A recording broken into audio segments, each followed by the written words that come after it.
Today I'm going to show you how I made this easy dust collection system that I can remote control, and it has strong suction power to suck up all that harmful shop dust. And at the end, I'll show you how I made this perfect magnetic quick connect dust port that lets me quickly connect and disconnect between all of my machines. Okay, the shop is a complete mess right now, but it's what has to happen to reorganize it. So this is where my dust collection was. This is a horrible idea. I'm gonna take that wood storage and move it to the shed, and I'm gonna try and consolidate both of them down to one for now, and then the chop saw will go in that area. But let's get going. We gotta take down this dust collection, take down that wood storage, put it into the shed. Got a lot of work to do.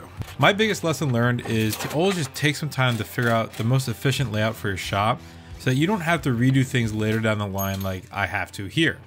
For instance, since this dust collection won't be in this pretty large corner anymore, it actually makes a lot more sense for me to put my tool chest with my drill press and tabletop sander on top of it.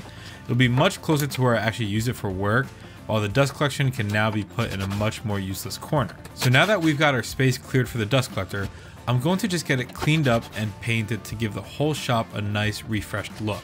And I'm just going to go with a plain white paint for now so that it can be much brighter in here and maybe even help make some even better video quality for you all. So for the dust collection for the shop, I have a Harbor Freight dust collector that I've separated all the parts from and just have the motor left. And then I have this canister filter from Rockler, and I'm gonna attach the two of them together. Having a canister filter is a must compared to those white filter bags that you get with other cheaper dust collectors like this Harbor Freight. Those let a lot of really fine dust go through, and that's really bad for you. So we're just gonna attach these two, hook it up to the corner, and then I'm gonna show you how we do dust collection for the shop. So I'm gonna open up the canister and I'm gonna get them attached, and I'm gonna get this mounted to the wall. So when you order this canister from Rockler, there is a bag with a bunch of parts in it, some screws. It looks like there's some parts that will help me adapt it, hopefully, to this existing Harbor Freight dust collector, so I don't have to create some way to convert it, but we'll find that out soon. And then this is a really exciting part. This is a handle. Let me show you without the bag. This is a handle. And what this is gonna do, once you crank it, there is a fan inside of the canister that sweeps along the entire thing, and it gets all the dust that might have been clinging to the walls and helps that get into the bag. So this is a really nice feature that they add. Okay, and then after that, all that's left is the actual canister. It's actually a little bit smaller than I thought. It's really lightweight. That's nice. That'll make our life a lot easier. I decided the best way for this to be out of the way was to actually mount this to the studs in the ceiling. I pre-measured where the bolts should go to make this a lot easier to mount versus having to hold the heavy motor up and try to drill it all in place. And I'm definitely making sure to use some pretty beefy lag bolts since this will definitely hold a lot of weight at the end of the day. To make it easier, I attached everything in parts. First was the motor mounted to the wood blocks that were then connected to the studs. Then, I connected the bracket with the foam insert to create a nice seal between the Harbor Freight port and the Rockler canister. And just a tip, make sure that this is really tight, and feel free to use some double-sided tape or even some rope to help support the weight of the canister. Then, the dust alarm and the bag were the final touches for the canister part. Once I had this in place, it's time to work out the system. I did the motor and canister first, which allowed me to figure out the measurements for the PVC pipe that I was going to run along the ceiling to my table saw and floor sweep collectors. I measured each part and cut it quickly at the chop saw. Now, I actually have two ports on my dust collector motor. I cut down some flexible hose and connected it to the metal blast gates. Don't use the plastic stuff, it will let too much air seep through and your pressure won't be as strong. But then I attached connecting parts to the other side of the flexible hose that would fit perfectly over the PVC pipes to make a nice sealed connection. And then I decided to add a bunch of aluminum foil tape over each junction point just to be extra sure, and because I had a huge roll of this foil tape anyways that I wouldn't be using for anything else. And I should mention, now's a good time to actually run your grounding wire internal to the entire pipe. This is really important to prevent any buildup of charge, and it's a lot harder to do when the full system is in place, which I unfortunately had to learn the hard way. Also, I decided to use PVC cement because I knew this was going to be the shop layout I'd be sticking to for a while, and I didn't want the chance of the joints coming loose as I ran the system over time. Now, for my table saw, I spent some time thinking through how I wanted to do this. I wanted to keep the floor area free from the pipe, so I used zip ties to hold the pipe along the back of the table saw. Then, I ran flexible hose to run the pipe vertically to the dust port, which allowed me to prevent any harsh 90-degree angles. And at the edge, I actually had two T-joints. One would allow me to step down to a flexible hose that could be connected to the top dust collection port that is right at the blade.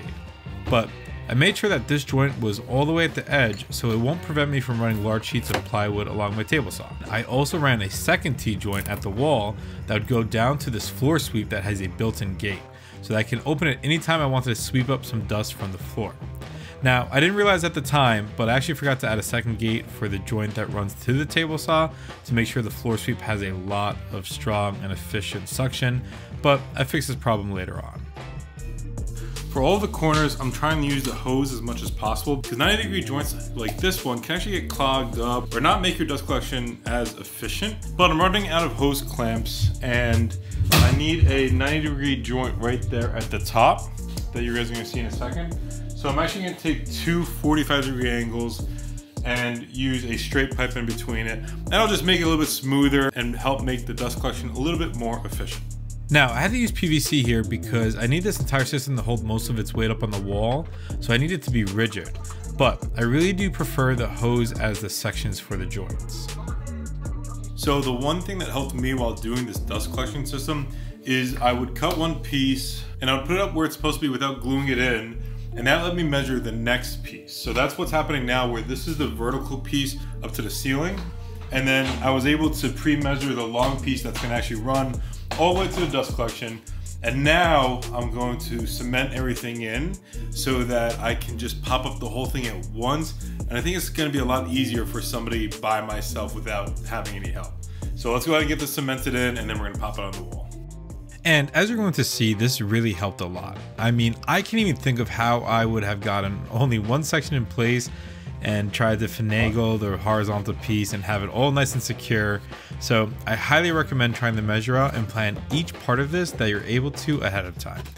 And I used these wooden blocks that had pipe straps with brackets attached that I could nail right in and help support the weight of the pipes running along the wall.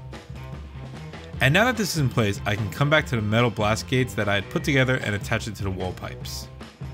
Now I've got this hose which I'm going to attach to the second port on my dust collection, and I've got these metal gates. Make sure you use metal ones because the plastic ones suck. That'll let me close it.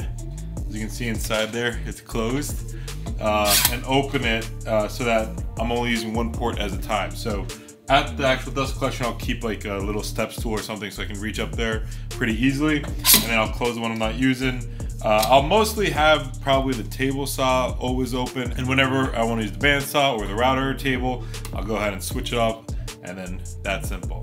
So let's go ahead and get this up there. I'm gonna use some aluminum tape, make sure it's nice and sealed so that we get good airflow at the actual source.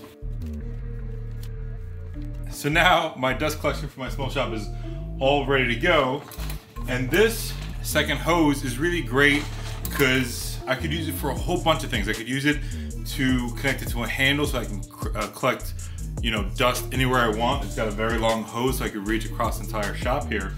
But there's one problem with it, and that is if I want to connect this to my machines here, like the dust collector or my router table, I would have to take the hose, connect it to the port, unscrew it, and continue to do that over and over again. And that's just not gonna work for me. So what I did was I decided to take this to my computer and design a quick connect port for myself that would work for my shop. I designed this and then I 3D printed it. These are the finished 3D prints. And I decided to print 4 of these, and the magnets will slip right into these circle slots, and you can see how nice and tight that fitting is. But what I'm going to end up doing is using a screw to hold these in, as well as some super glue, so these will really not move through all the use over time as I continue to connect and disconnect these over the years. Now, These are really strong magnets, so it was really important to use a good amount of CA glue and also let it settle over 24 hours before testing them out, or else the magnetic force could have pulled them all out of place. But you'll see that when I use these later on, I don't normally line up the two magnets. I'll actually push the adapters together and rotate them until the magnets click in, which really helps prevent the magnets from smashing into each other, which could potentially crack them. And I still use this activator spray to help speed up the process. Then, I use a short flexible hose portion that would be the part that stays connected to the machines, and voila! I can easily take my hose and connect it to any machine that I need dust collection for, and then easily remove and attach it to the next machine, and so forth. And I even tried the flame test and was really pleasantly surprised that it looked like little to no air leak was coming through when these plates were pressed together like this and I run the dust collector. Now I have a dust collection system to help me keep my shop nice and clean. Thanks for watching. Peace.